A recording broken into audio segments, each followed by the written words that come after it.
Why is change so hard? Well, because it's like experiencing a death. Death is hard because it's a permanent change. Someone you know is no longer around, and that's shocking to the system. Um, when you get used to a way of life and there's a huge disruption, this thing called change, psychologically to deal with that is very challenging. And many people have different coping mechanisms to deal with this pain of life. Andre, good to see you, brother. And so I reflect on that today, change, and how the human deals with it. You get the report that your car is unrepairable or the repairs will cost just as much as a new car. So, you're faced with this big decision to change. You go through the breakup, you go through moving, you go through a job, you go through a lot of things in life that cause you to change. And many times it's forced.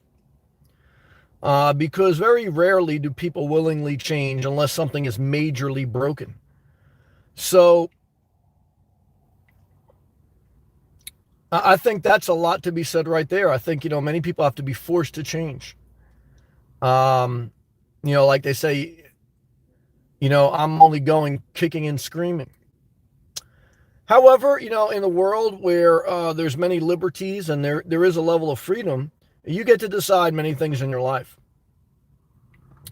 And what I want to tell you tonight is that change is hard. Change is part of life. And I really have no great answer for how to deal with it. What I would say is you have to avoid more toxicity to cope with the pain. You want to avoid the drugs, the alcohol, the reckless behavior to compensate for the pain that you feel. Not easy. And on a positive note,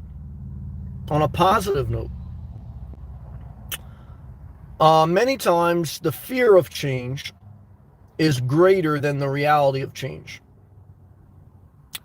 It's the fear of the unknown. That's what change is. We don't really know exactly the future. We think like if this changes, this is how it may play out, but we really don't know. And then we start to get ourselves all worked up into what the future may be, worst case scenario.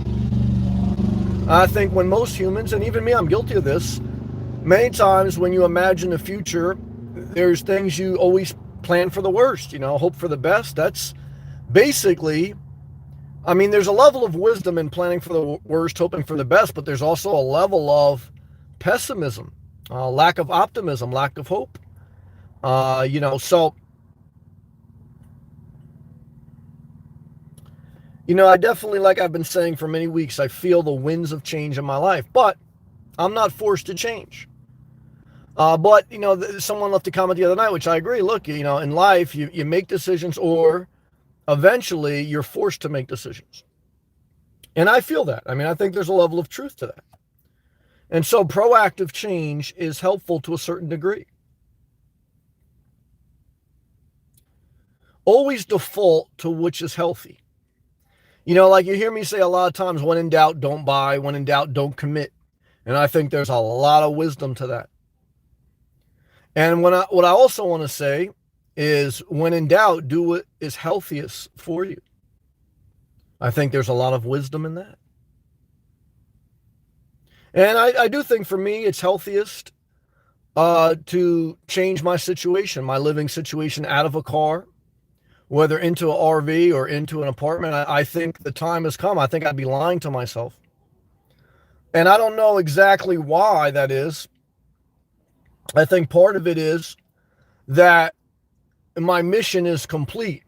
So unless you're doing this endless travel mission, I don't know, it's everything has a purpose. So, but I haven't figured out the total next step. And that brings, again, that apprehension.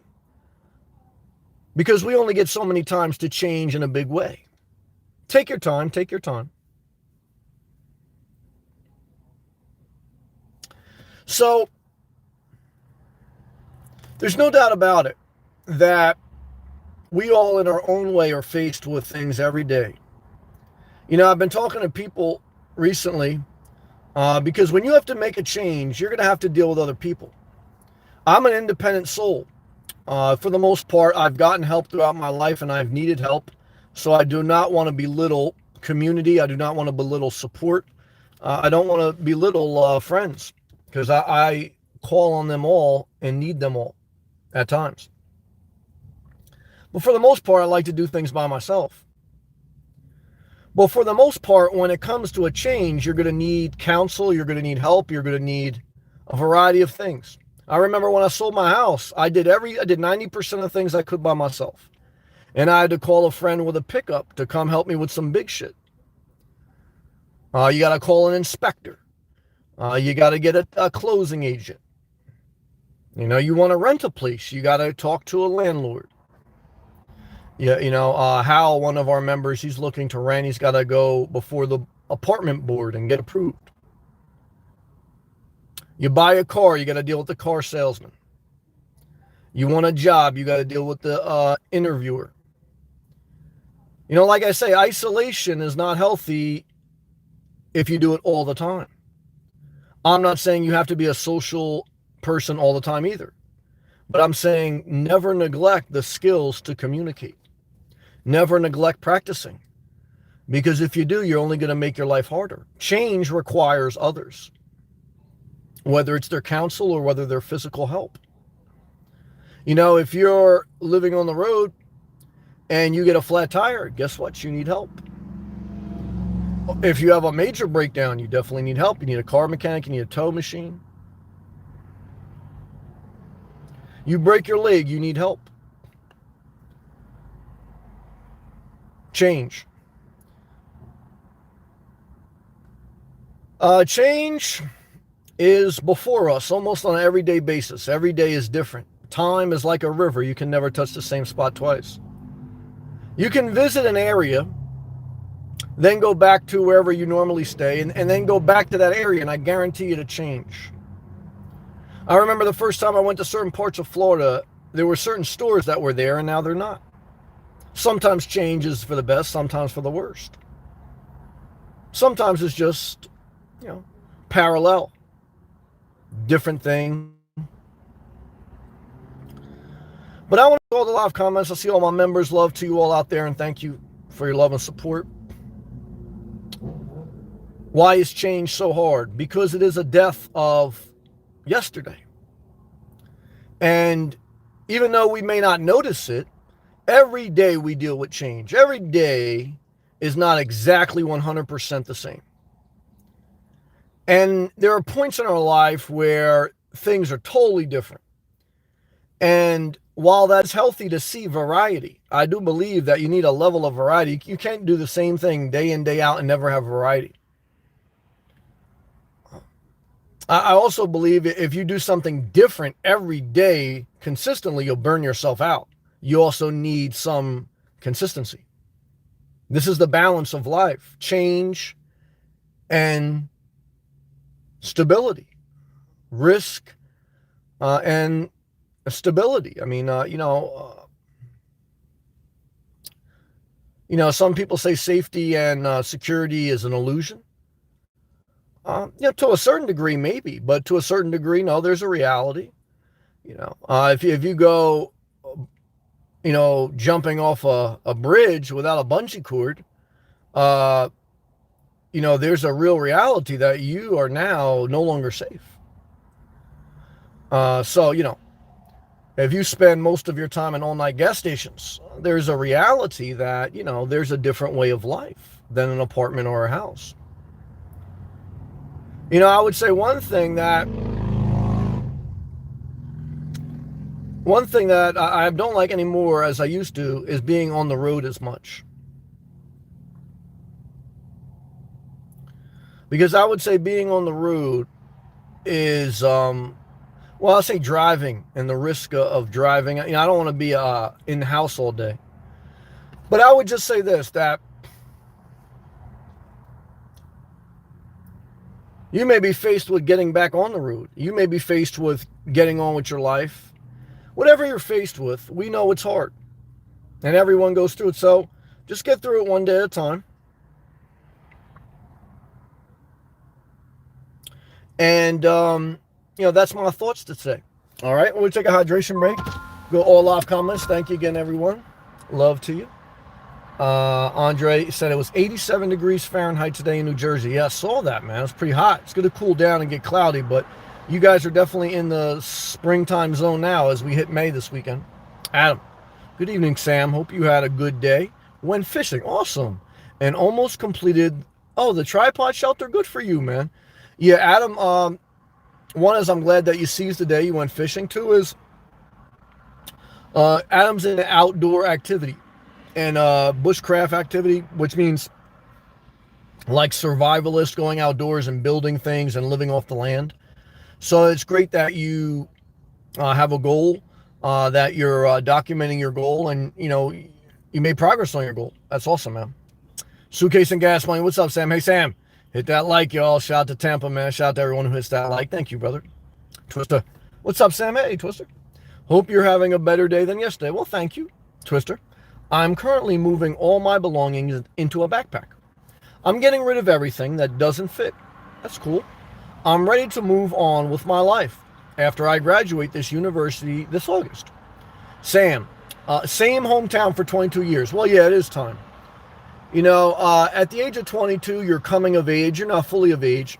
Again, the human brain doesn't fully develop till 25. You don't know who you are till 35. I would say this. Congratulations on working hard to show up and to get a level of schooling.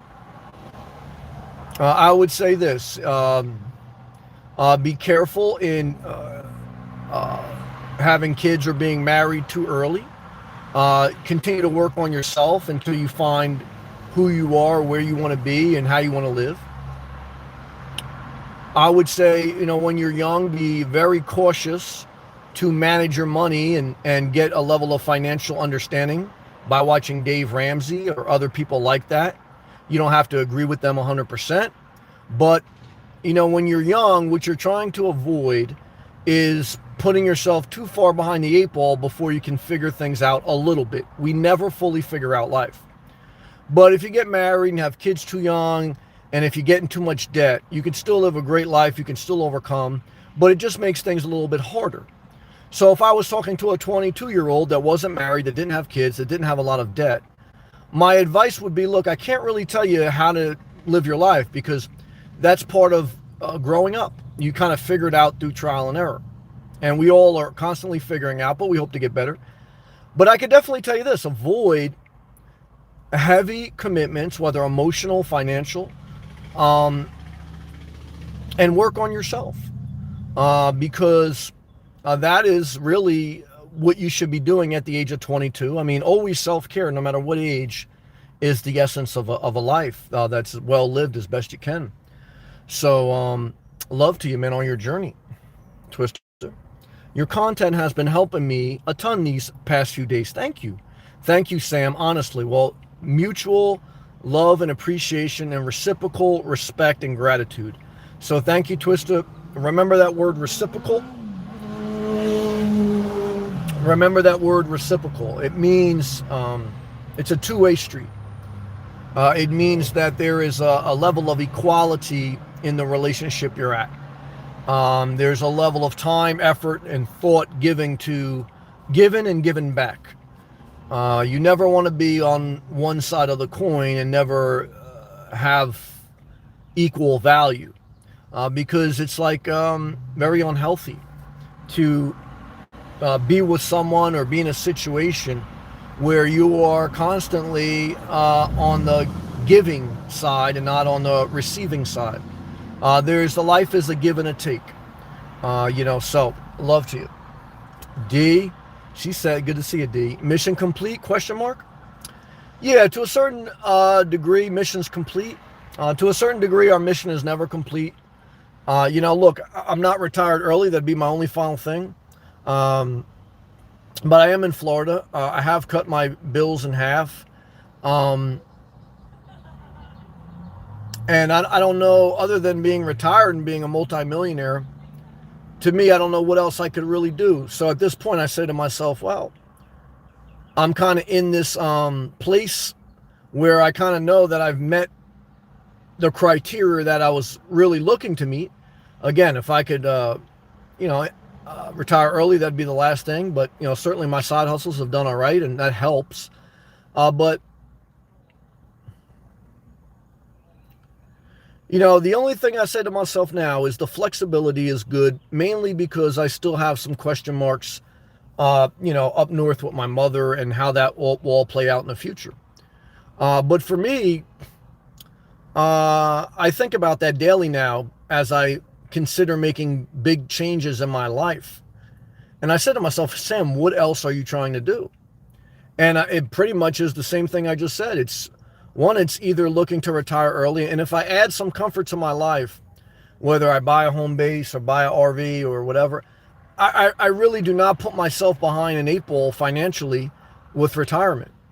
Because right now, no matter what, I have to work. To a certain, with a main job and a side job, until I would get, into the 55, 60 range. So, can something happen? Can my YouTube channel, can I get into some money somehow, some way? Sure. But the reality is the reality. So I have to kind of, adjust to that reality. Freedom Mobile Living, $4.99 super chat. Well, brother, you're living your dream. You're running your new business. I'm so proud of you. Thank you for your love and support. Every time I read your comments, I can tell that you're thriving in your mobile lifestyle and you're passionate about your business. Other than being healthy, I would say one of the greatest gifts is to be able to do what you love and make a living. Obviously, look, again, love and raising a family, if that's your thing, those are all up there too.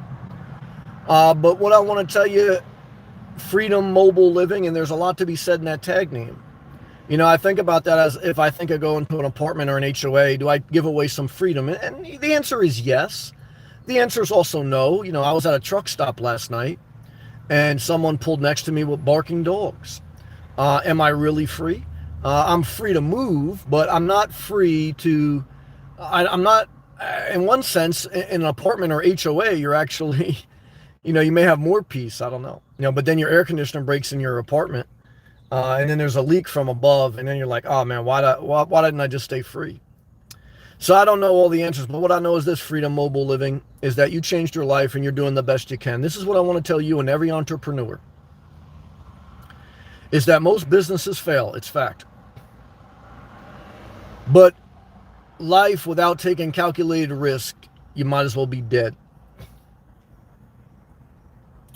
But we also need a steady source of reliable income and a steady savings account. We need to try to mitigate risk, but take risk.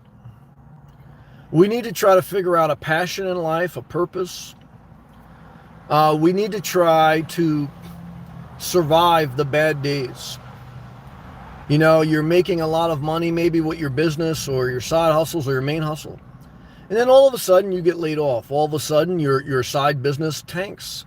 All of a sudden, instead of making money, you're losing money. This is life sometimes. And I don't say that in a negative way towards anyone. I say that, get through the day. And thank you again, Freedom Mobile Living, for all your comments, for sharing your journey. I appreciate you and I'm grateful. And thank you, brother. I wish you all the best with your business. The Frackin' Cat. Yeah, we learned a lot yesterday about that. Shout out to you and ESP. Good morning, Sam. Good morning to you. Great to see you. Good evening from South Florida. Kathy, Chicago's in the building. Hey, Sam, what's up? Hey, Kathy, how are you? Was it warm in Chicago today? My man Hal's been praying for you all day, brother. Sam the man, I got the apartment. Praise the Lord, brother. Laughing. That's awesome, man. You've been working hard to get that, man. I'm so proud of you. Hal, in this past year, has been working on getting out of his ex-girlfriend's apartment um, and getting maybe away from his mother's place to find his own place, while still, I'm sure, be close to both his mother and maybe his ex-girl. I'm not sure. And this is part of that journey. It's scary, but it's exciting. To move out on your own, I think, is healthy, definitely at a certain point in your life. Certainly if you have an emergency, certainly if you're disabled, I can understand, you living with other people or family. But certainly to get out there and to try to, make it on your own or just have your own space, there's a level of wisdom to that, and there's a level of excitement. And he goes, I can move in tomorrow. Damn, change happens quick. And start cleaning and painting. Yep, and so does work. As soon as you get your own place, now you gotta do all that shit. I hate that shit. New day, new chapter. I'm so happy for you. Time to push even harder. Well, that's what it does do. And that's a good saying, because, if I didn't have my own place at 22, I probably wouldn't have pushed myself with my career. Sometimes if we don't have to, we don't push ourselves. Sometimes we don't change unless we have to. But obviously I've learned that you don't want to push yourself too hard. But obviously I've also learned that you have to push yourself a little bit. So congratulations, Hal. We love you. We appreciate you. We're going to be praying for this move in now. But that's such good news that you got accepted. This is one less thing you have to worry about. And what I can tell you is I tell everyone who starts to move in. I mean, I made the mistake. I painted every room twice when I moved in. And now I look for move-in ready places where I don't have to do nothing. But that comes at a premium sometimes. And even one place I was looking at that was move-in ready, it still got problems. So Hal, this is about you tonight and about a celebration for an accomplishment. And you learned a lot. You learned a lot about the interview process. You learned a lot about the human mental condition when we're faced with pressure.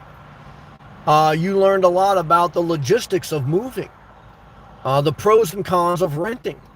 A lot of people think that renting is just easy. And there's many aspects that it is easier and more flexible than owning. However, it's still a burden where you have to apply, you have to get accepted, you have to follow the rules of the landlord, and you have to have a relationship with the landlord or the board on the apartment complex. So, like I say, one thing that came to me the other night is I tried to build a life of minimalism where I avoid as much pain as possible. And I would definitely say that I've learned that the less you have, the less you worry about, the less mental pain. But I've also learned that we're never, no matter what we do, we're never going to avoid all pain. So there is a need, a reasonable, wise need for some comfort, because we're all paying a price. It's all a matter of the season of life you're in. ESP, hey Sam, ESP, congratulations, Hal. ESP says, I agree. D, congratulations, Hal. Positive people, thank you. Good job, Hal. Hal, you want to dance? You got to pay the band. You damn right. You want to borrow? You got to pay the man. Rocky won. Hey, Rocky nailed that one. You got that right. Good job, Hal. Thumbs up. My brother, Freedom Mobile Living. Thank you again. He says, good evening, Sam. I have got to the point that I love being around those that edify me in life. Well, Freedom Mobile Living, what I could tell you, brother, is I read all your comments. And they've all been positive. They've all been edifying. So, you get what you give. Even me, like I said, I tried to make a conscious decision in the past couple months to be a little bit more positive. Even when I share negative things, I'm trying to tone myself down a little bit by still being myself. But, I think there is something to be said. Edify basically means for the good of something or something, to build something up in a healthy way, to have a value, to have a meaning. That's what edify means. So, when someone is looking and values mutual betterment, and that's what basically edifying is, then that's someone who has the right mindset. No one is perfect. No one. If you spend enough time with anyone, you're going to get let down. Some people are better than others as far as their energy, their vibes, their mindset. There's no doubt about that. So what I want to tell you is that one of the times in life that change is a no-brainer is when you're in an unhealthy place, because there's no edifying. There's only destruction. There's only toxicity. It's like I've been saying recently, change is hard, but when you know that you're basically at the rock bottom, change is a little bit easier, because you basically say to yourself, I don't know what I need to do, but I know I need to get the fuck out of Dodge. And sometimes that's the starting point. Sometimes that's the beginning of your better life, just by knowing that you can't stay where you're at any longer. And, even with me, like where I'm at, I think you guys and girls have been getting it, that I don't really know exactly how my next step is going to unfold. I mean, I got a couple things that I'm trying to play out in my mind, but I know the life I'm currently living has run its course. And I know that disappoints some people, because I know many people have gotten used to me living in my Jeep. They've gotten used to this philosophy, and this philosophy will still say the same, which is live below your means, keep a level of freedom and flexibility, minimalism, etc. But there's also a point where you're in extreme minimalism and you balance it and you go to regular minimalism. You're on an extreme diet, you balance it, you go to a regular diet. You get to an extreme place to make an extreme change. I started to live in my car to extremely change my life. To get out of New Jersey, to travel around, to see where I wanted to live, and to get experiences and perspective. And some people may not be at the same place I'm at, and that's part of life. Again, the people that get mad at you are the people that don't want you to change. Now, some people want you to change so you live like them. You have to go at your own pace, your own way. I remember I watched a guy when I first started watching YouTube for Nomad Life, and I watched a guy who was camping out of his Prius, not living, camping out of his Prius. And I was very inspired. And I watched him for about a year, and then I sold my house and I started living in my Jeep. And as soon as I started living in my Jeep, he sold his Prius and he started no longer even camping in it. He did more RVing. And I wasn't mad at him. I mean, but it was a little bit of a disappointment, because for me, I related to the car living. See, sometimes in life, we get inspired by people and then they change. And then we can't deal with it because they were inspiring us to what we want to do. And now we feel like if we do what they did, we're going to be by ourselves. You're going to be by yourself no matter what. No one was with me when I was in my Jeep. No one's going to be with you when you're in whatever life you're living. Thunfo, $5 super chat. I get the nomad thing, but what do you say about people who want to stay home and live with family? I say teach their own. For me, I've been on my own since 22, and last year with the coronavirus, I went to live with family. I went to live by family for 6 months. I still lived in my car basically, and I said I will not do this again. I love my mom. I mean, she's one of the reasons I'm really considering my next step. But what I learned after being around family for 6 months, and I was still living on my own in my car, was that they are going to live their life how they see fit, which they should, and I'm going to do the same. And I'm not going to live somewhere else just because family wants to. Now, again, if you're married with kids or if you're just you're different. Everyone's different. So it's like, again, I respect difference, but everyone, but I can only speak from my opinion. So you asked me the question. I think that if living by family helps you live your healthiest, best life, congratulations. You figured out your best life. But if living by family only enables you to not have to push yourself to find out what you want, then, that's the choice. Everyone has that choice. I don't know the answer for everyone. I'm still trying to figure the answer out for myself. So I don't want to be prideful in being too boisterous. But What I want to say, in my experience, being around family too long sucks. It stunts your growth. It creates an unhealthy environment. And there's resentment. There's a reason people are watching me more than they're watching their family, because they had enough. Okay. They had enough. And I don't know too many people that are too inspired by their family. I know that they love their family, but I know after your kids aren't little babies and after they're teenagers, they want their own space. They want to be on their own. I know that when you help your kids and then they get older, you feel like they owe you and you owe them. There's a never-ending tit-for-tat game. I know, like, when you're a child, you have to do what your parents say. I know that when your parents get old, they have to do what you say. Why? Because when you were a child and you couldn't take care of yourself, your parents get to take care of you. They get to call the shots. When you're dealing with a senior citizen and they're very old, they can't take care of themselves. The child calls the shots. Everything changes. That's family. And if you think it stops when they die, that's when probate starts.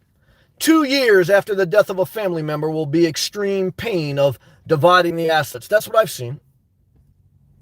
So I think family is a blessing. I think without family, I wouldn't have what I have, be where I'm at. So I don't want to belittle family. However, at the same time, I don't want to overhype family, that it is not an entanglement that is going to cause you a lot of pain as well. Like Jesus said, who is my family? Those who do the will of God, or those who do good, or whatever. So it's not an easy question to answer. It's a good question to ask. And I hope me talking it out helped you a little bit. Hal, $2 super chat. Casket only fits one. Hal, you're on fire tonight because you got the relief of getting your own place. And I celebrate what you earned it. You earned it because you've been working hard to figure out what your next step is. And you've kept a positive attitude because you've been tested by the fire of hell. And you've shined like a diamond, like Rihanna when she was still skinny. Okay? And now Rihanna is overweight selling makeup to people. And what I can tell you is this, guys. I may be overweight selling cosmetic products too. Why? I'm getting old. So what I can tell you is this, guys. When I'm not living in my car, I'm going to be in my house selling you mascara, okay, blush, anything you want, okay? What do you want to buy? This is the American dream. Gangsters don't die, they get chubby and move to Miami. Beautiful women don't stay that way forever. They get overweight and they sell you beauty products, or they get a lot of plastic surgery. What I can tell you is this. You can see a PYT in Planet Fitness and you can say, oh my God, I think I want to be married. And then you can end up like Marty Marr in Run Tell That, where he married a tenderbone, 125-pound chick. And 5 years later, she was just a big bitch from up the street. All of us, our beauty fades, our gift fades. So I don't want you to feel bad if you're old and out of shape. I'm getting older by the day, guys. I feel definitely living in my car. I've had plenty of people comment, especially people that want to get with me, ugly girls and some gay guys, that, you put on weight or you don't look good here, you don't look good here. That's true. I'm a public figure. I'm basically the Kim Kardashian of car living. So I got to take the heat. I'll take the heat. But what I can tell you is this. We all turn back into a skeleton. Okay, ashes to ashes, dust to dust. So how do you want to live? Do you want to live with family? Do you want to live with Rihanna? Do you want to live with Chris Brown? Remember, Chris Brown told us, please don't judge me, because then I'm going to judge you. And believe me, it can get ugly. So what I can tell you is this, guys and girls. Change is hard. Life is hard. Let's take out your...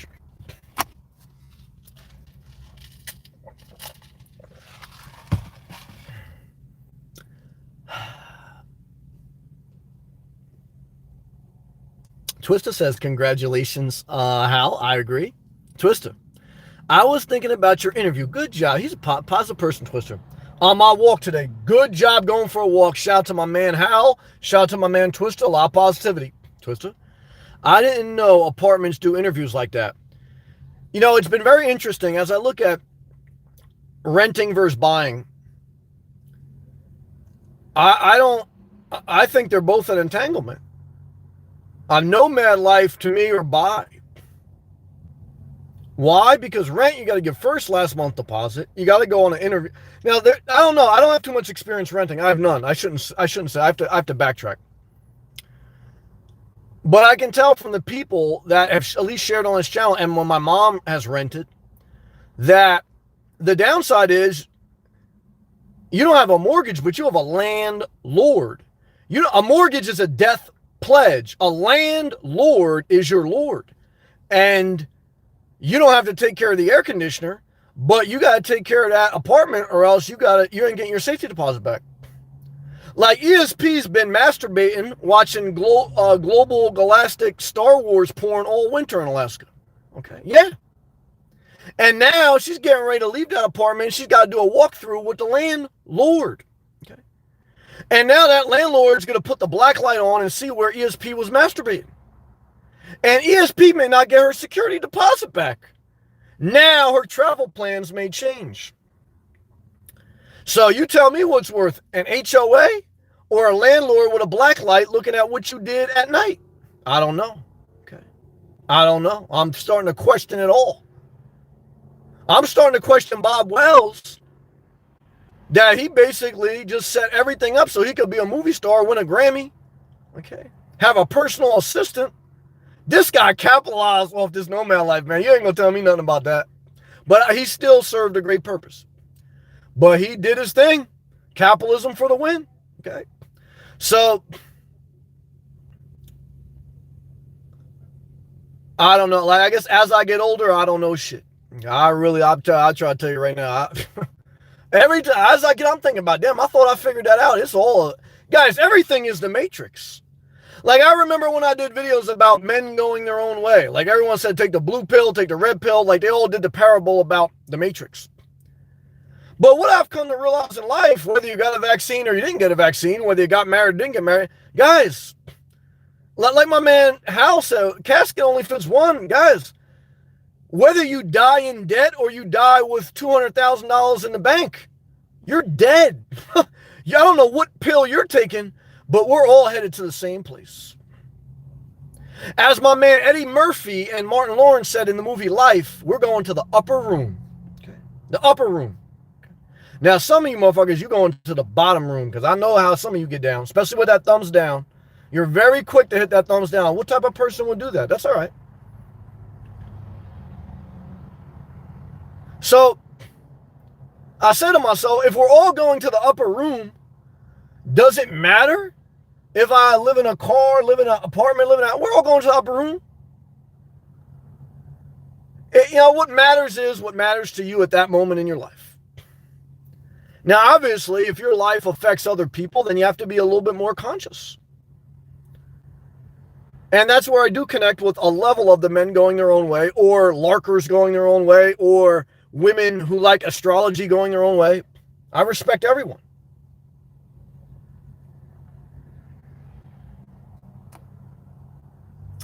What type of porn did I look at today?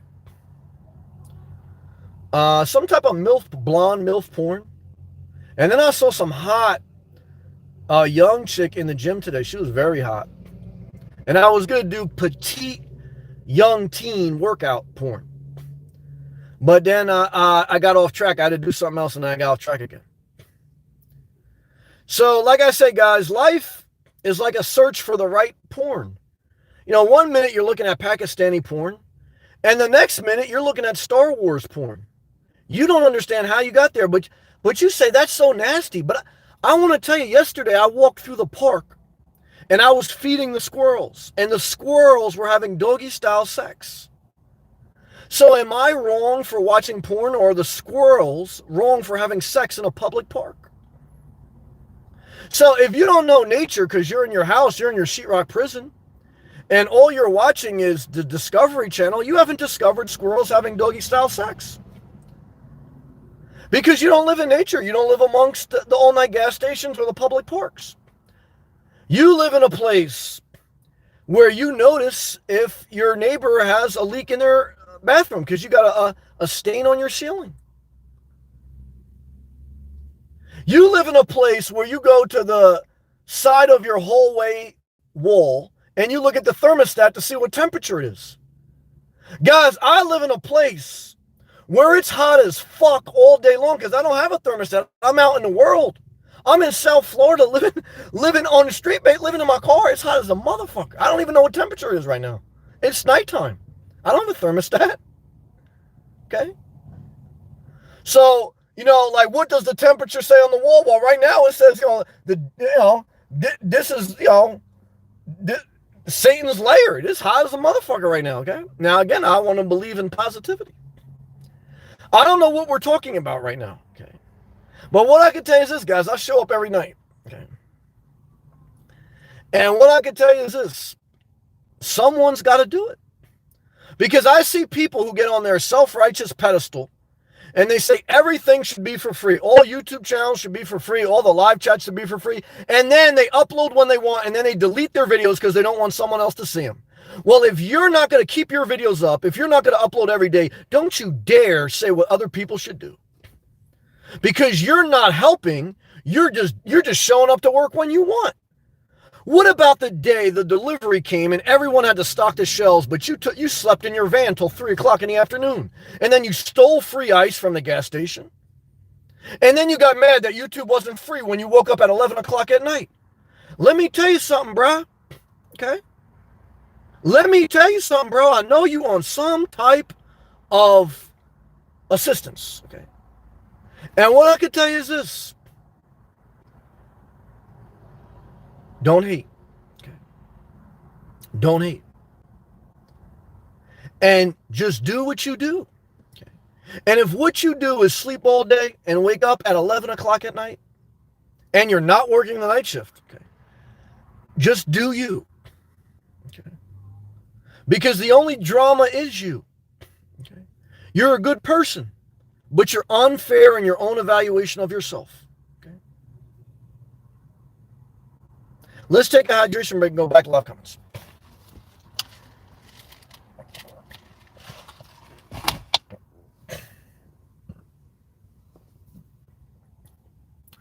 My man Hal, ESP, thank you. The board meeting was nothing. I thought it was. That's an excellent point. Things change and things are always harder than we think they are. The first day at the job is hard, but not really until once you get there, it was just in the mind. And even I'm looking at buying a place. Is it really hard? Well, once you get through all the paperwork, not really. Same thing with buying an RV, but same thing with selling it. Now, look, I'm not going to lie, though. I had a mental breakdown when I sold my house. I may have a mental breakdown if I ever bought another house. It's hard. Change is hard. But there's also something to be said for we make it bigger than what it really is. That's true, too. It was one guy in the super. He looked at me and said, okay, you got it. I like it. No smoking and no parties after 12. That's a fair request. The super showed me around. I love it, brother. Look, guys, did I party after 12 and smoke? Yeah, when I was young. And my neighbors looked at me like I was crazy. I remember my neighbors, when I moved into a stuffy community. It was a lot older people, luxury community, townhome, condo community. And I was bringing chicks home late. I was partying. And they said, oh, shit. It was like episode, remember Diddy had that song? Like where he was the new neighbor. And then so like, here goes the neighborhood. But then once I became a regular and I calmed down eventually, a new person would come in. I said, oh, shit, there goes the neighborhood. So, again, we don't have a fair evaluation of ourselves. Twister, nice sunglass face emoji. How? Thank you, Twister. Your thoughts definitely reached. I agree with that. Appreciate that. Love and respect to everyone with those positive vibes. Thank you, Hal. Thank you all. We love you, Hal. I appreciate the love. You earned it, brother. You're a positive person. You fought through a lot of personal pain this year. Now it's time to buckle down and keep pushing. You're going to do awesome. This was one finish line. I agree. I believe you're going to do great, man, the second half of this year. Andre, Sam, tomorrow morning I'm going to have my first vaccine. Oh, I will definitely pray for you. Remember, it took me about 5 or 7 days to feel back to normal. I got my second shot next week. Most of the people that I know that got 2 shots, or even I know some people that got the Johnson & Johnson, none of them had a bad reaction, but everyone kind of felt at least some minor side effects for 1 or 2 days. I actually felt it for 5 or 7 days. So everyone reacts different, but hang in there, brother. You'll be okay. I don't know if I'm excited or not. I was scared. I didn't like it. And I'm still not thrilled about the second one. But again, all I can share with you is my experience and the experience of everyone else I know that got it. They got through it. And what I could tell you is I know people still getting sick from the coronavirus. I spoke to someone today who just got diagnosed with it. And they're sick. It's real. And I know people that have gone to the hospital and some that have passed away from it. D, $2 super chat. Hey, you, D. You've been gracious to me, and I don't take it for granted. I don't take anyone for granted. You guys have all and girls been very gracious to me, and I thank you. I very much thank you. I want you to keep pushing forward, D, taking life one day at a time, using self-care and positive, healthy tools to help you get through each day. And when you have a bad day, just get through the day without a major overreaction as best you can. Thank you, D. Love to you, and thank you again, Mobile Freedom Living. Thank you, Thanafo, and thank you, Hal. Love to you all. Thank you. Thank you again, Freedom Mobile Living. Yep. And Adam, proud of you, Sam. Well, thank you. I don't know if I did anything. Yeah, I guess the only thing is I showed up. But I am. I'm just trying to do the best I can. I mean, again, I fail sometimes. We all fail. Okay, and so I just trying to remember to keep things somewhat simple. And I'm trying to remember, though, if I don't change, I'm going to eventually be forced to change. However, I don't have to make a big change. I just have to figure out something that incrementally changes my life while keeping my core foundational principles of living below my means, living where I'm inspired, keeping a level of flexibility if something goes very much wrong. And then I have to accept that something goes wrong no matter what I do. Something could go wrong if I buy a condo. Something can go wrong if I rent. Something can go wrong if I stay in my car. There is no scenario where I could play out that something may not go wrong. And I have to kind of keep reminding myself that and speaking to other people that I trust their counsel, because I'm trying to figure out a scenario where nothing can go wrong. And that's a delusionary thought. It's not reality. No matter what we choose in life, even if we choose option D to do nothing, which I've been choosing, something can go wrong. I could get severely sick on the road and something is now wrong because I chose to do nothing. And now I have to scramble for shelter and well-being. And again, you're not going to just pick up a rental like this, and hotels will cost you $3,000 a month if you stay in them every day. So I gotta figure this out. Pray for me. D, would your mom come live with you if you bought one of those nice 55 and older mobile homes and put it in her name? I don't know. I mean, I thought of that. I don't think I would put it in her name because I've learned from my past failures that I do not want to financially entangle myself with family again. I failed in the past like that. So if I buy something, I'm going to buy it for myself with the option for my mom to come live with me if that's what she wants to do. But that's one thing I've been struggling with. Because the odds are my mom would not come live with me because I'd have it very hard to see her leaving New Jersey because my siblings are there and I doubt she would leave there. And her doctors are up there. Now, there could be an extreme circumstance where she'd be willing to do it, especially if she had no choice. But I would say the more likelihood reality is I'd have to go up there and assist or whatever. But I don't know. I mean, right now, like I said, my mom's still independent. I hope she continues to remain like that. But that is one thing I struggle with. Do I want to put down roots? And then I really don't know what's going to happen with my mom. And then will I resent that I have a house and I have to go up there for a period of time? Would I rather have a Class B? Like I say, I learned last year being up north for 6 months, I don't want to go up north only for a couple weeks in the fall. So I know the answer is not just going up there for the sake of going up there. The Class B is still an option, but the problem with that is it doesn't solve a level of a sanctuary. I'm still in campgrounds and stealth parking. And I spent $70,000. If I'm going to spend that, I mean, I might as well spend $100 have a sanctuary, and hopefully it's a somewhat of a more appreciating asset than an RV. You know, there's that give and take. I've run all the numbers. I've looked at every scenario in every way. And what I figured out is there's no perfect answer. I could keep waiting for something to be perfect, but it's not the reality. And I feel like it's time. I gotta work my way through this. Good question. Thank you, D. ESP. That's quite an idea, D. Yeah. It's an idea, but yeah, I don't see the reality. You know, like I said, I could see my mom maybe at one point coming down here, but I don't want to, like I say, entangle her in my purchase. I have to make that on my own and then have the capacity to help her if she needed it. Suitcase. Sam, I got laid off today. Oh, I'm sorry, brother. But had another job before lunch. Praise the Lord. Because I sold myself by showing up every day, 100 and man walking through the fire and getting refined. I'm telling you guys and girls right now, listen to Suitcase and Gas Money. If you show up every day, you may still get laid off, but you will have such momentum in your life, you'll probably get a job the same day, or you'll have another side hustle already going. And even though you'll miss the main job income, you'll at least have some income. I didn't understand this principle that much when I was very young in my early 20s.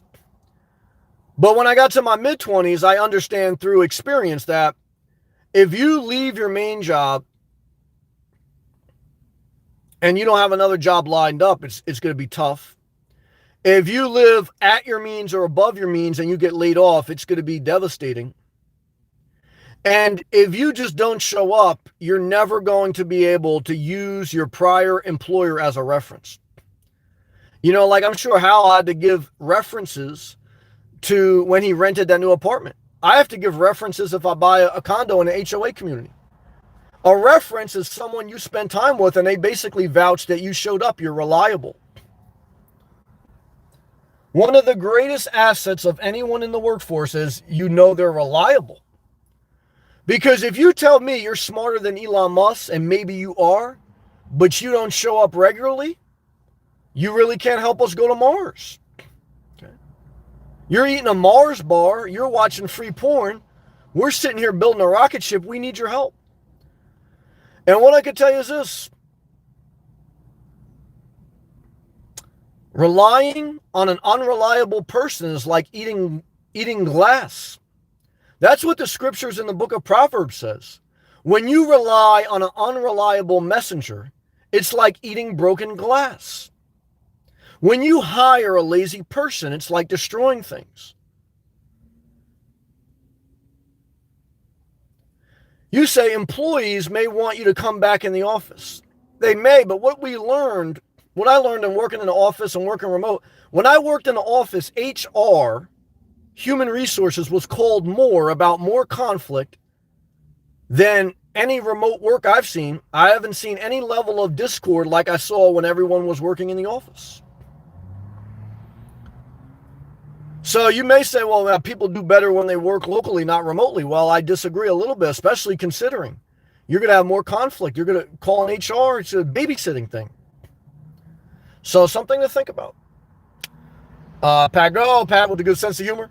Would you ever work as one of the captains on the Jungle Gym cruise ride at Disney? Since sense of humor is a requirement for the job. There are lots of Disney Jungle cruise rides, videos on YouTube. I would do it if I had no choice. Okay. But like I tell you guys, if I was an immigrant in a third world country, I would marry Donald Trump if I had no choice. So if I had no choice, guys, I'd be Melania Trump. But if I have a choice, I say, fuck you, Donald. I got my own money. Okay. And if I had a choice, I said, nah, I'm good. I'll go DoorDash or I'll go apply for an IT position. So everything is a matter of how many options you have. When you have no options, you take it in the ass. Not literally, but sometimes literally. When you have options, you say, get the fuck off my ass, man. I'm doing my own thing. So it all depends on where I'm at in life. Good question. Thanos, thank you again for that great comment, and thank you for that tip. Good question.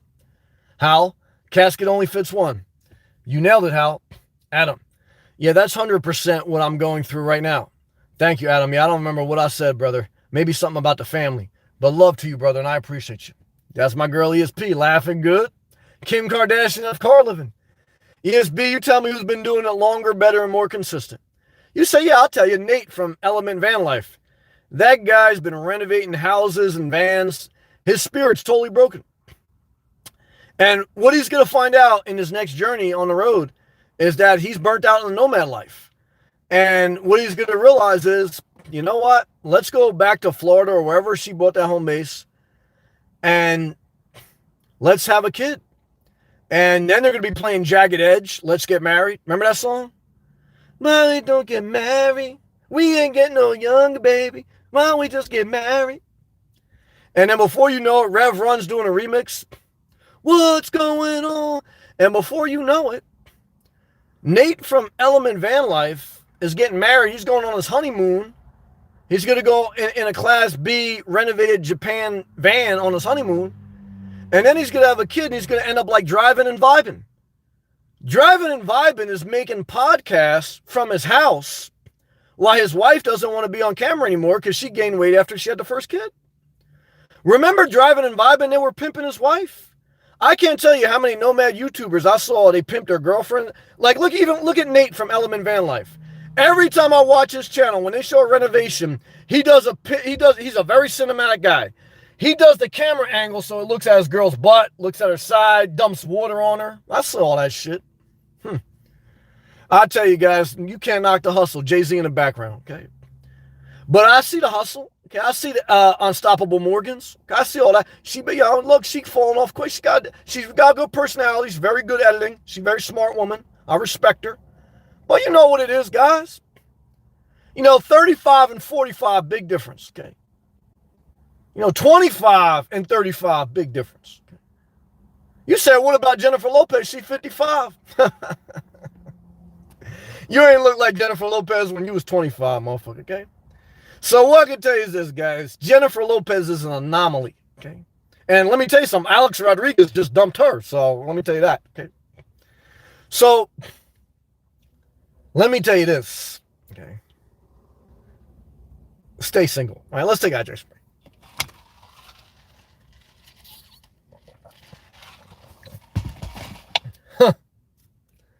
Unbelievable. Oh, Infinity, $1.99 super chat. Prayers on your journey. Infinity, pray for me, brother, because I'm caught in the matrix. Infinity, do you live in your car? Tell me again. Do you live in a house, apartment? Do you rent or own? Infinity, please enlighten me, brother. I know I can trust your judgment because you got a vasectomy. And I know that you have thought things out properly. Please tell me, Infinity, and thank you again for that tip. How do you live? Do you rent? Do you own? Do you nomad? And I'm ready for change. I just haven't figured it out yet. Hal, hard song. Oh, yeah. I don't remember what I was singing. Fracking Cat, laughing good. Laughter's good for the soul. Fracking Cat, you just killed me. What'd I say? Sam, I love you, Fracking Cat. God bless you. Shout out to Star Wars Galactica. Spock. Remember Mr. Spock? Live long and prosper. Okay? Infinity says, I own right now, brother. Can retire in 5 years, then nomad. See? Now, let me ask you this, Infinity. When you retire, will you sell the house in full-time nomad or keep the house in part-time nomad? I'm very interested in that. Back live comments. ESP, oh geez. ESP's in the house. D. How about that? He's a movie star. Oh yeah, Bob Wells. And look, I respect Bob Wells. He's done a lot for the nomad community. And I'm not mad at his hustle. But it's a hustle. I mean, guys, let's be honest. Remember, Bob Wells originally had his first YouTube channels with another guy. I forgot what that guy's name is. Instamatic or some shit like that. And Bob Wells broke up with him because he said, I could do better videos by myself. That's right. Look it up. Bob Wells basically did a wait and exhale. He said, I could do bad all by myself. Your videos suck. And then Bob Wells decided to make his own videos with his dog, and then he got a personal assistant. And what he found out was, let me interview Box Van Deb and tell you, look, you can live on $300 a month. Now, can you live on $300 a month?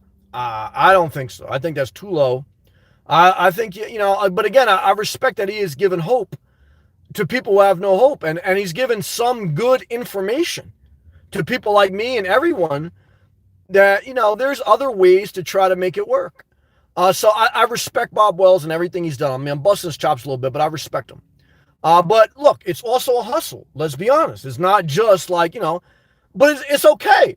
It's okay to go to a strip club and the stripper is there for tips. You know what I mean? I know everyone wants to see a stripper and not tip them.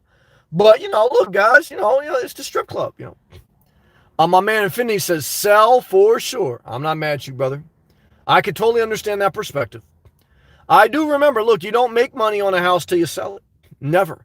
Your house, you could have bought your house for a third of the value it's worth now, but you haven't made a dime until you sell it. And then when you sell it, what are you going to do? Nomad? You're going to rent? And that's the question.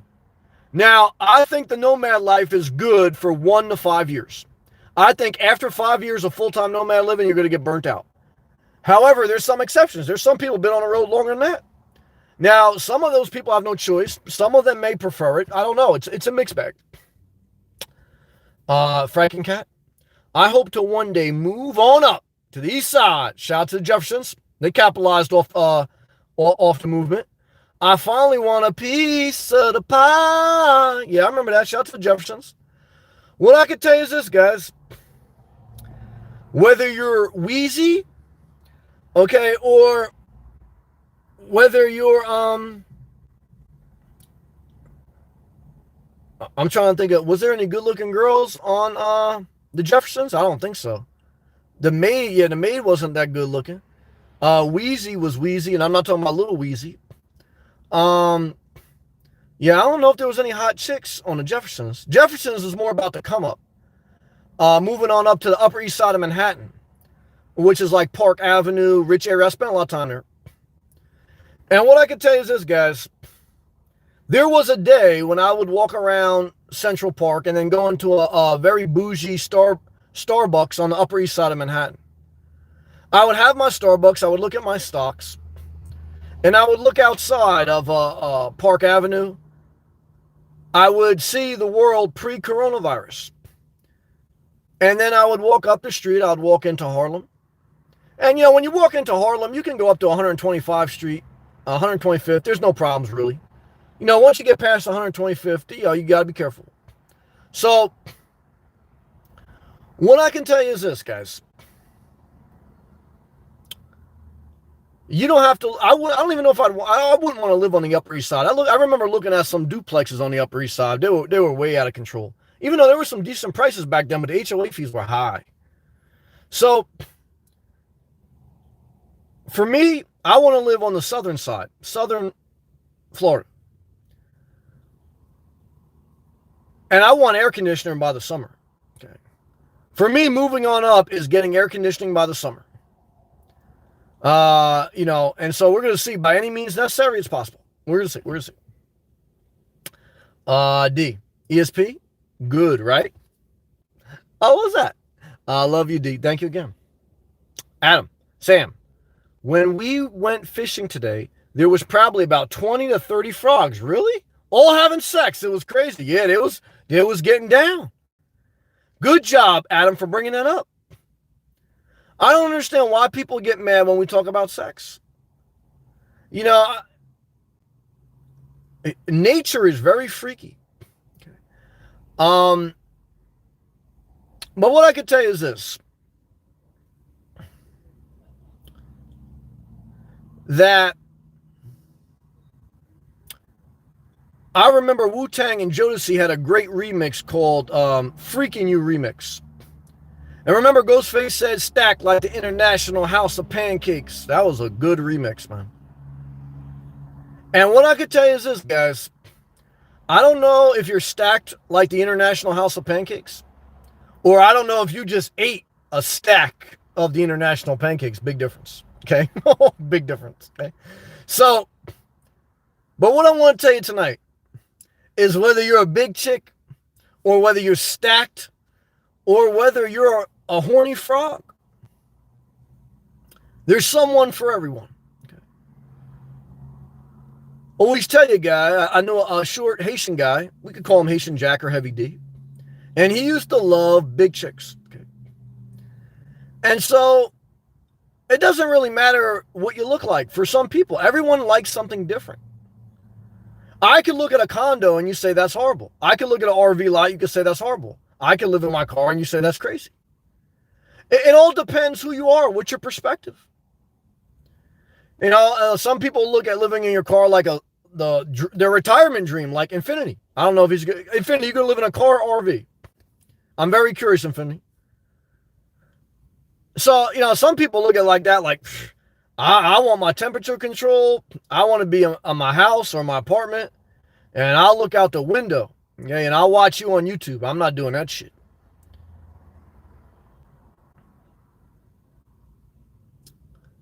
Life is such a big level of perspective, how you see things, how you do things. And that's very true. Andre, why do we have so many stupid people in this world? A few minutes ago, someone in New York made a charge with my credit card. Now it's canceled. Thanks. Well, I'm sorry. Fraud is a very hurtful thing. When someone tries to steal from you, that is one of the most hurtful things. And I'm sorry you're going through that. That is very hurtful. I'm sorry you got to deal with that. How? Bad boys for life. Yeah, shout out to Marty Mark. D. When I couldn't find you tonight, I thought you found your landing and you will be all done with us. It was a horrible feeling. Well, thank you for that graciousness.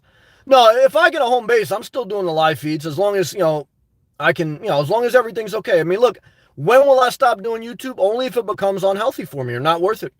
But I never come on here and tell you guys I'm quitting YouTube or I'm doing this. Or, when I'm done, I don't know, maybe I'll make a final video, but maybe I'll never be done. I may do YouTube till I'm dead. I don't know. But what I do know is this. When I'm done, all the memberships gets canceled. When I'm done and you don't see videos consecutively, anyone can cancel at any time. So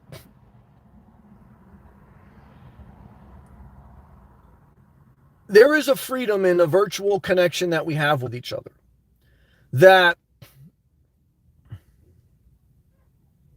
it's not like trying to get out of a marriage, but at the same time, maybe the reason we all connect so strongly is because we're not forced to be with each other.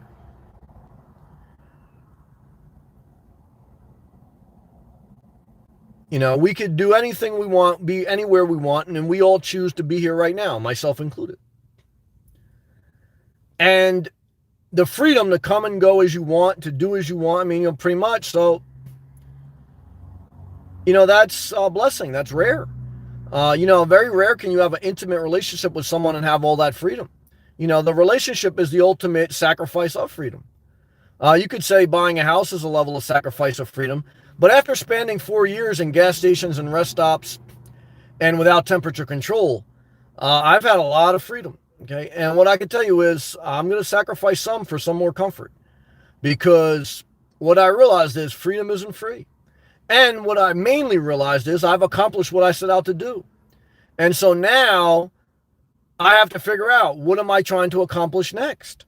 And the answer is a little bit better quality of life without a huge entrapment, but there's no easy answer for that. Good comment. D, thank you again for your gracious tip. Infinity, what's up, Sam? What's up, brother? You going to do here he goes. He's going to do a pull behind trailer with my truck. That's a good comment. Yeah, I still think about that. I think about getting a hybrid car with a travel trailer, cheap one. Why? Because, if you have a regular car or truck, you're going to use that no matter what. You need a car for the most part. And a travel trailer, if you get an inexpensive one or a cheaper one, it's a low risk. It has no motor. The biggest problem with the travel trailer is you're pretty much going to be married to campgrounds or RV parks, or you're going to be in the middle of nowhere, because you're not going to be stealth camping in a travel trailer. So as long as you have figured out the logistics of pulling a travel trailer, whether you're going to have the 1,000 Trails membership, whether you're going to stay at campgrounds, or whether you're going to boondock in the desert or whatever, that's the only issue. But the travel trailer solves comfort. It's not a huge financial investment, and pretty much for the most people, you're going to need a car no matter what. So, it can solve a lot of problems that way. Infinity says, I can carry a generator in my truck bed. Yeah, I've seen people do that, no doubt. Yeah, if you're going to boondock mainly, and just, be self-contained with a generator, you can do it. It's like, now look, will running a generator at night or during the day, will that get tiresome? Yeah. But living in your house with temperature control gets tiresome. How do I know? I've been there. Everything gets tiresome. So the key to life is, look, whenever it's time for you to change, it's time for you to change. And we all have our own reasons and our own seasons. That's true. ESP. This might be quite expensive, but you can park a Class B in front of a condo, have the best of both worlds. Well, it all depends what condo association. Like a couple of condos I've been looking at, they do not allow motorhomes to park in their parking lot. So there are some condo associations that do not allow motorhomes. They don't allow pickup trucks. They don't allow commercial vehicles. So before you buy any condo, or before you rent any condo, or before you Airbnb even a house, you have to read the rules.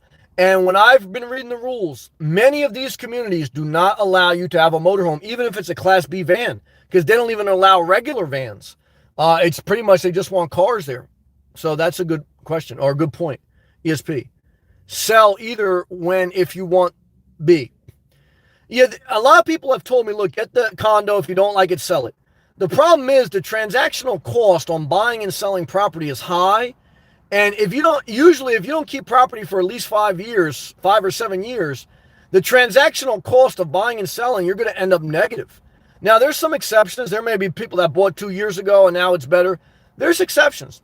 But on average, if I buy now and I sell next year, I'll probably take a $15,000 loss.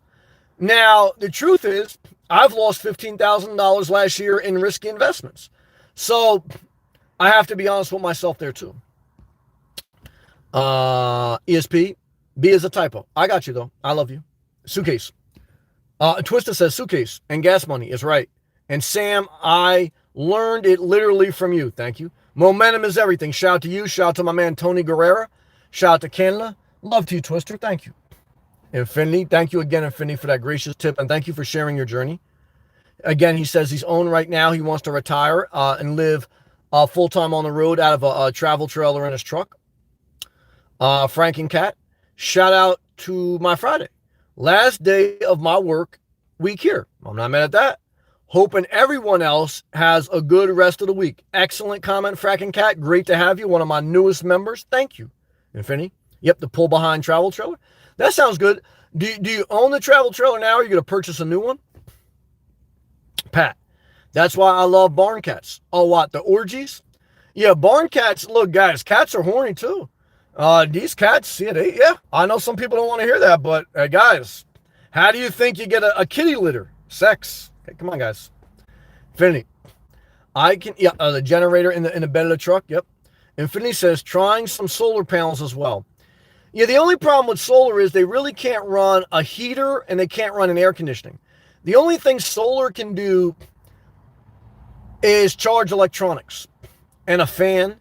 Now, again, you can get some heavy-duty system with a bunch of lithium and maybe you can run a air conditioner. But for the average person who buys the average solar setup, all you're pretty much doing is charging electronics. So, and then you got to park in the sun or put your solar panels in the sun. So, again, if you're going to be in the desert for a long period of time, kind of makes sense.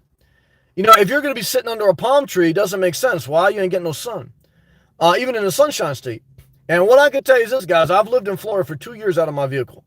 And if you got solar on your roof and you're not parking under shade, what I can tell you is this, guys, you're about to turn into a Katy Perry popsicle. You're going to melt in her mouth because it's hot as a motherfucker in the summer with all that sun. Okay, and it's humid. And shout out to Wendy. She bought a USB fan. And I love Wendy. I respect you. And what I can tell you is this, guys. Some people say, hey, Sam, is Florida hot in the summer? Well, I want you to go to your local gym and I want you to turn a sauna on Devil. And then I want you to sit in there and then I want you to understand Diablo hot. Okay. I don't know if you ever had Diablo hot sauce from the chicken spot, which basically means devil sauce. And what I can tell you is, guys, even if you don't believe in the devil, after you've experienced the heat of the summer in Florida, okay, you basically, you're going to say, look, like the Future song. I know the devil is real. Now I know God is real. But what I'm trying to tell you is, I believe in God. Okay, I'm just trying to say it's hot. It's very hot in Florida. And it's very hot wherever you're going to park and get solar. Yeah, Pat's laughing. Yeah, laughter's good for a soul, especially when you're sweating your ass off. Infinity. You're going to purchase a new travel trailer. HOA, yep, see, here we go. This is what happens. HOA won't allow me to have one. Yeah, I know it, brother. I'm looking now. I know exactly what you mean, man. God bless you, Infinity. All right, guys and girls, whether you're pulling a travel trailer, whether you're pulling your boyfriend's penis, whether you're larking or whether you're watching Star Wars, I don't know what you want to do tonight, but I know this change is hard. And we're all on a different journey in life. Some people are on I-95 in South Florida. Some people are on I-75 in Fort Myers. Some people, okay, are on 287 in New Jersey. Some people are in Alaska. I don't know what's that truck driver show on Alaska? When they drive at night in the cold, I don't know, in a dark street, man. When all those truck drivers drove the frozen tundra, I forgot the name of that show. ESP, what was the name of that show? Fracking Cat. Good night, Sam. Good night, everyone. Love to you, Fracking Cat. Ice truckers. That's what I think it was. So what I can tell you is this, guys. You're sitting there. Yeah, ice road, something like that. Ice truckers out there, something like that. What I can tell you is this. I want you to do me a favor before you get out of this live chat. I want you to go to your hallway in your house or your apartment, and I want you to look at your thermostat, and I want you to tell me what temperature it is. Then I want you to look at my Adam's apple. I want you to look at my greasy neck filled with sweat. Because I don't have a thermostat, guys. All I know is it's hot as fuck, okay? And when you live full-time as a nomad without a self-contained RV, you don't check the temperature. You just know if you got swamp ass, okay, or if you're freezing your ass off. That's all you know. That's that nomad life, okay? So some of you are preparing for the road. What I can tell you is, if you're coming to Florida, don't bring any panties because the cooch is going to be moist. Okay? And if you're going to Alaska, you better bring several layers of clothes, okay? Because your penis is going to be sticking to the side of your thigh. And so what I can tell you is this, guys and girls. Yeah, ESP in her Airbnb, her thermostat says 70. ESP living that comfortable life, man. You living comfortable at the moment. I'm not mad at you. D, be happy, get that AC. Pray for me, D. I love you. Good night, Fracking Cat and gang. Love to you. All right, guys and girls. You've been a blessing to me, and I appreciate you. I thank you. Have a great evening.